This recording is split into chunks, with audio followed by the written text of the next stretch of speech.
Kitchen ഡയറീസിലേക്ക് സ്വാഗതം. ഇന്ന് ഞാൻ തയ്യാറാക്കാൻ പോകുന്നത് ഒരു സ്പെഷ്യൽ മോരുകറിയാണ്.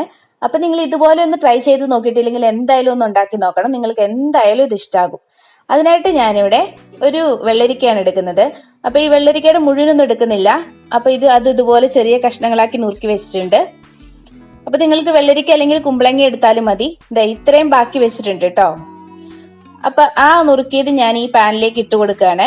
അപ്പൊ ഇത് ഏകദേശം 1.25 കപ്പോളം ഉണ്ടായിരുന്നു. അപ്പൊ ഞാനിവിടെ ഒരു 2 കപ്പോളം വെള്ളം ഒഴിച്ചു കൊടുക്കുകയാണ്. അതിനാവശ്യമായിട്ടുള്ള ഉപ്പും കൂടെ ഇന്ന് ചേർത്ത് കൊടുക്കാം. എന്നിട്ട് അതിലേക്ക് 1/4 ടീസ്പൂൺ മഞ്ഞൾപ്പൊടിയും 1/2 ടീസ്പൂൺ മുളക് പൊടിയും 1 തണ്ട് കറിവേപ്പിലയും കൂടി ഇട്ട് കൊടുത്തതിന് ശേഷം നന്നായിട്ട് മിക്സ് ചെയ്തിട്ട് ഇതൊന്ന് മൂടി വെച്ചിട്ട് വേവിക്കണം. അപ്പൊ നിങ്ങളുടെ കയ്യിൽ ചട്ടി ഉണ്ടെങ്കിൽ ഇത് ചട്ടിയിൽ വെക്കുന്നതായിരിക്കും കൂടുതൽ ഉത്തമം. അപ്പൊ ഇത് വേകുന്ന സമയം കൊണ്ട് നമുക്ക് ബാക്കിയുള്ള പണികൾ ചെയ്യാം. അപ്പൊ ഇതിനായിട്ട് ഞാനിവിടെ തൈര് അടിച്ചെടുക്കുകയാണ്. അപ്പൊ നല്ല പുളിയില്ലാത്ത കട്ട തൈര് വേണം എടുക്കാൻ വേണ്ടിയിട്ട്. കട്ട തൈര് എന്ന് പറഞ്ഞാൽ ഇത് നമ്മളൊന്ന് അടിച്ചിട്ടെടുക്കണം. അപ്പം അടിച്ചിട്ടെടുക്കുകയാണെങ്കിൽ ഇതൊരു 2 കപ്പോളം തൈരാണ് നമുക്ക് വേണ്ടത്. അപ്പോൾ ഇനി ഇത് ഇവിടുന്ന് മാറ്റി വയ്ക്കാം. പിന്നെ ഒരു പാനിലേക്ക് ഞാനിവിടെ 1.5 ടീസ്പൂൺ കടലപ്പരിപ്പ് ഇട്ട് കൊടുക്കുന്നുണ്ട്. അതിലേക്ക് തന്നെ 1.5 ടീസ്പൂൺ അരി ഇട്ട് കൊടുക്കുന്നുണ്ട്.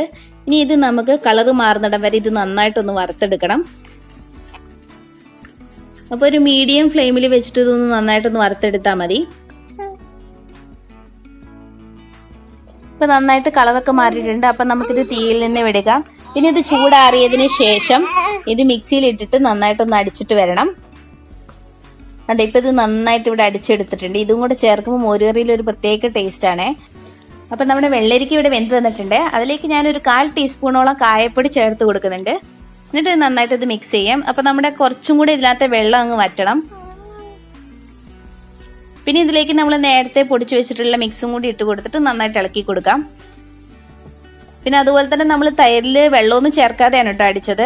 അപ്പൊ തൈരിലും വെള്ളം ചേർക്കാൻ പാടില്ല. ഇതിലും പിന്നെ കുറച്ച് വെള്ളം ഇരുന്നാലൊന്നും കുഴപ്പമില്ല. എന്നാലും അങ്ങനെ വെള്ളം പാടില്ല. വെള്ളം വറ്റിച്ചിട്ട് വേണം എടുക്കാൻ വേണ്ടിയിട്ട്. അപ്പൊ ഇതിലെ വെള്ളമൊക്കെ വറ്റിയിട്ടുണ്ട്. അപ്പൊ നമുക്ക് ഇതിലേക്ക് നമ്മൾ നേരത്തെ അടിച്ചു വെച്ചിട്ടുള്ള തൈര് ചേർത്ത് കൊടുക്കാം. അപ്പൊ ഞാൻ നേരത്തെ പറഞ്ഞിട്ടുണ്ടായിരുന്നു, തൈര് എടുക്കുമ്പോൾ ശ്രദ്ധിക്കേണ്ട ഒരു കാര്യം, പുളിയില്ലാത്ത തൈര് ചേർത്താലാണ് ഇതിന് നല്ല ടേസ്റ്റ് ഉണ്ടാവുള്ളൂ. പിന്നെ ഇതിലേക്ക് നമുക്ക് ആവശ്യമായിട്ടുള്ള ഉപ്പും കൂടി ഒന്ന് ചേർത്ത് കൊടുക്കാം. അപ്പൊ നമ്മൾ ഓൾറെഡി വെള്ളരിക്കയിൽ ഉപ്പ് ചേർത്തതാണ്, തൈരിൽ ഉപ്പ് ചേർത്തിട്ടില്ല. അപ്പൊ നോക്കിയിട്ട് വേണം ഉപ്പ് ചേർക്കാൻ വേണ്ടിയിട്ട്. അപ്പൊ നിങ്ങൾ ചാനൽ സബ്സ്ക്രൈബ് ചെയ്യാത്തവരാണെങ്കിൽ ഒന്ന് സബ്സ്ക്രൈബ് ചെയ്തേക്കണേ. അപ്പൊ നമ്മുടെ കറി തിളക്കേണ്ട ആവശ്യമൊന്നുമില്ല, ഒന്ന് ചൂടായാൽ മതി. ചൂടായി കഴിഞ്ഞ് കഴിഞ്ഞാൽ നമുക്കിത് ഈ ഗ്യാസിൽ നിന്നും ഇതെടുക്കാം. അപ്പൊ ഇനി ലാസ്റ്റ് ആയിട്ട് ഇതൊന്ന് താളിച്ചൊഴിക്കണം. അതിനായിട്ട് ഞാനൊരു പാനിലേക്ക് കുറച്ച് വെളിച്ചെണ്ണ ഒഴിച്ചു കൊടുക്കുന്നുണ്ട്. അപ്പൊ വെളിച്ചെണ്ണ നന്നായി ചൂടായതിനു ശേഷം ഞാനിതിലേക്ക് ഒരു 1/2 ടീസ്പൂണോളം കടുകാണ് ചേർത്ത് കൊടുക്കുന്നത്. പിന്നെ കടുക് നന്നായിട്ട് പൊട്ടി വരുമ്പോഴത്തേക്കും അതിലേക്ക് കുറച്ച് ഉലുവയും കൂടെ ഒന്ന് ചേർത്ത് കൊടുക്കാം. ഒരു 1/4 ടീസ്പൂൺ ഉലുവ ചേർത്ത് കൊടുത്താൽ മതിയാകും. പിന്നെ അതിലേക്ക് ഒരു 4 വറ്റൽമുളക് ഒന്ന് മുറിച്ചിട്ട് കൊടുക്കാം. കുറച്ച് കറിവേപ്പിലയും കൂടെ ചേർത്ത് കൊടുത്തിട്ട് നന്നായിട്ടൊന്ന് ചൂടാക്കി എടുക്കണം. അതിനുശേഷം ഇത് നമുക്ക് നമ്മുടെ കറിയിലേക്ക് ഒഴിച്ചു കൊടുക്കാം.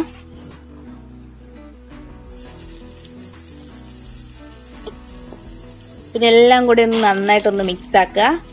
അപ്പൊ നിങ്ങൾ എല്ലാവരും ഒന്ന് തയ്യാറാക്കി നോക്കിയിട്ട് അഭിപ്രായം കമന്റ് ബോക്സിലൂടെ ഒന്ന് അറിയിക്കണേ. പിന്നെ ഇതിലേക്ക് ഞാൻ ഒരു നുള്ളു പഞ്ചസാരയും കൂടെ ചേർക്കുന്നുണ്ട്. ഇത് ഓപ്ഷനിലാണ്, നിങ്ങൾക്ക് താല്പര്യം ഉണ്ടെങ്കിൽ മാത്രം ചേർത്ത് കൊടുത്താൽ മതി. അപ്പൊ എല്ലാം കൂടെ നന്നായിട്ടൊന്ന് മിക്സ് ചെയ്യുക. നമ്മുടെ ടേസ്റ്റി ആയിട്ടുള്ള മോരുകറി ഇവിടെ തയ്യാറാണ്. അപ്പൊ സബ്സ്ക്രൈബ് ചെയ്യാത്തവരുണ്ടെങ്കിൽ ഒന്ന് സബ്സ്ക്രൈബ് ചെയ്തേക്കുക. അടുത്ത വീഡിയോ ആയിട്ട് വീണ്ടും കാണുന്നവരേക്കും ബൈ.